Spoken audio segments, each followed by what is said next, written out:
Ladies and gentlemen, Tactical Advance here, and today we are talking about organisations within Star Citizen. Now currently you can create a Star Citizen organisation on the RSI site, so what sort of perks can you expect to get from an organisation inside of Star Citizen? I imagine you will have some sort of trading as well inside the organisation, maybe a discount, and that could cover off anything from dry goods to liquid goods, so that could be fuel as well. So you get a reduction of cost there, so there's some benefits there, there's no doubt. As far as we can see so far, we're not going to be expecting to see any buffs like AP or DP like we see in a lot of other MMOs obviously. It's more going to be around perks inside of the organisation. You have a few options you can do. You can create your own organisation and play with your friends and create your own sort of organisation economy, if you know what I'm saying. Secondly to that, you can also play solo. Star Citizen are going to encourage you to obviously join a organisation or a gaming community. There'd be no doubt that you can play solo if you choose to. If you're one of them players who just want to play on your own and play the game, that is definitely an option you can do, and the game will allow you to do that no problem. And pretty much your last option is obviously to join an existing organisation. There's no real wrong option here. This is about personal preference on your sort of gaming style and what you actually want to do inside of Star Citizen yourself. I've played a lot of MMOs on my own, but I've always found when I got to a certain point, the progression's been very difficult because I haven't had the support of other people. And I imagine Star Citizen be very similar. You might work through some of the smaller ships, maybe up to let's say a crew of 4, maybe a little bit bigger, and I think after that, obviously you can have NPCs there, but I think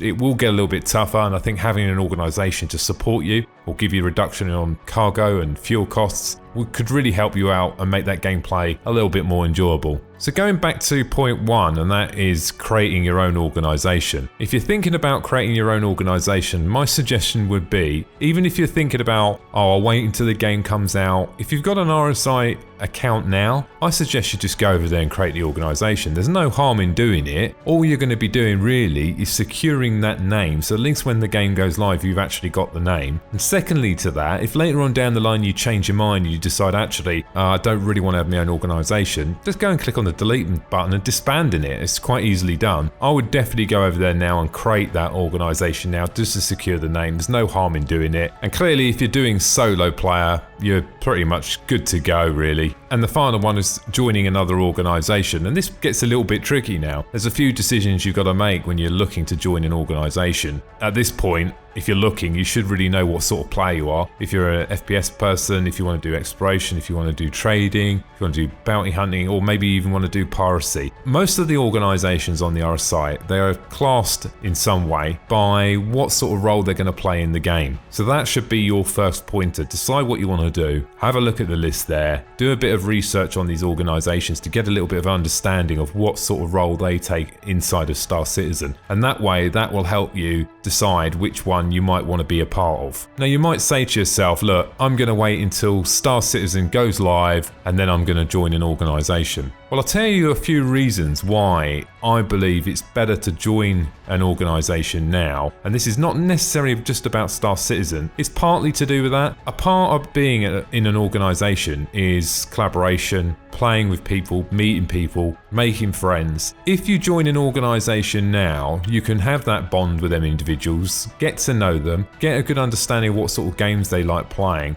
and you can build up a group of people that when the game goes live, you know how each one of them players play, what they like doing. So it's definitely worth joining now. And if you're an individual and you're not creating your own organisation, you want to go and join an organisation, when you join, you can go on TeamSpeak. And you don't have to play Star Citizen. I would say pretty much 99% of the organisations out there all play other games. So you can go and join in, play your normal games you play, get to know people. It gives you an advantage, and also you don't really want to be going into the game when it launches and then joining an organisation and everyone's already got their relationships and built up that aspect. I'm not saying it's too late by any means. I'm sure there will be a massive wave of people joining organisation when it goes live. But the whole point of following Star Citizen and going through this process is really, if you want to be in an organisation, is to make friends and meet people and play games with people. So my take would be, if you're going for the option of joining an organisation, I would say don't leave it too late. Go in, meet people, play some other games, play Star Citizen as well, but build up them relationships, because that's going to be key, particularly when you've got to select people to be on your ship. If you want to pick 4 or 5 people, or maybe 6 or maybe 10, or maybe it might be a couple of people to be on your ship with you, maybe when your friends are not there and they join the same organisation. If you've built up them relationships in a community or another organisation, then what that means is that day that you want to play that game,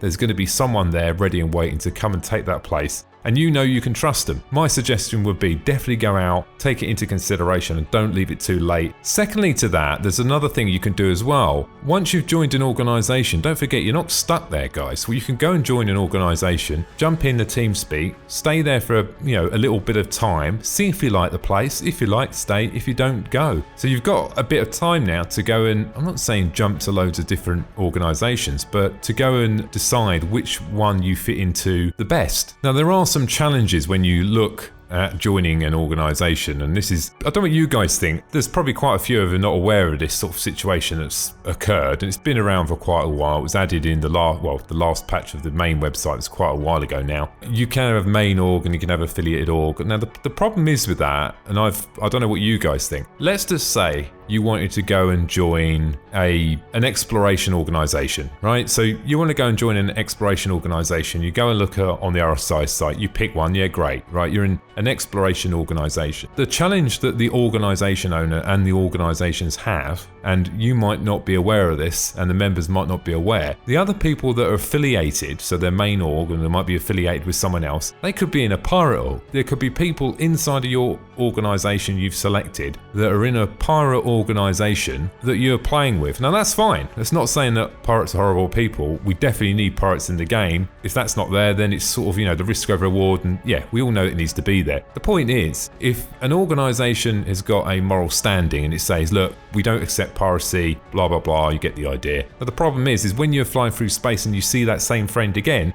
and today he's not playing for your org, he says, oh, I'm playing for my affiliated org, and he attacks your org when he's affiliated in your org as well. You see what I'm getting at? It sounds very complicated, doesn't it? But that's sort of how it works at the moment. And the physical settings on the RSI site don't allow you not to accept affiliated members. So that means that there is this big mix inside of the organization. So even if you pick a exploration and trading org and you don't want to do piracy, keep in mind, guys, that you need to dig a little bit deeper and get a little bit more understanding about what that member base split is. It sounds complicated, and it shouldn't be that complicated for a member, really. I don't think it should be. I think that we are waiting for org 2.0, and I'm hoping that brings organizations owners a better way. And I say a better way, quite simply, we don't accept affiliates, just give you that setting. At the moment, you can't do it. It sounds a bit crazy, doesn't it? So just keep that in mind. There is one other option as well. There's quite a few organisations there that play for fun. That doesn't mean that they're not going to be taking it seriously. That just means that it's a big group of people playing for fun, enjoy playing the game, play whatever role you want to play. We all join in and play together, that sort of scenario. That's a good option as well.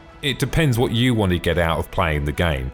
If you don't believe in exploration and trading and you just want to do FPS stuff, then maybe pick an exclusive FPS org. So that can be the focus and the drive of the organisation. So there's a lot to think about, guys, when you're joining an organisation. Where do you think you're going to fit in the best? What are you going to enjoy? What sort of roles are you going to enjoy playing? So there's definitely a lot to take into consideration when you're looking to join an organisation. I don't think it's just go to the RSI and click. I think it's worth spending a little bit of time reading all the pages on the maybe your 5 or 6 front runners, and then make that decision. And look, rather than wait, guys, maybe just join the TeamSpeak, see how you get on. If you don't like it, try another one out. Anyway, ladies and gentlemen, I hope this has helped you a little bit to making a decision. I know it does sound quite complicated, but at the same time, if you make that right decision, you'll find somewhere you fit in. I think you enjoy the game a hell of a lot more anyway. So ladies and gentlemen, I hope you enjoyed the video today.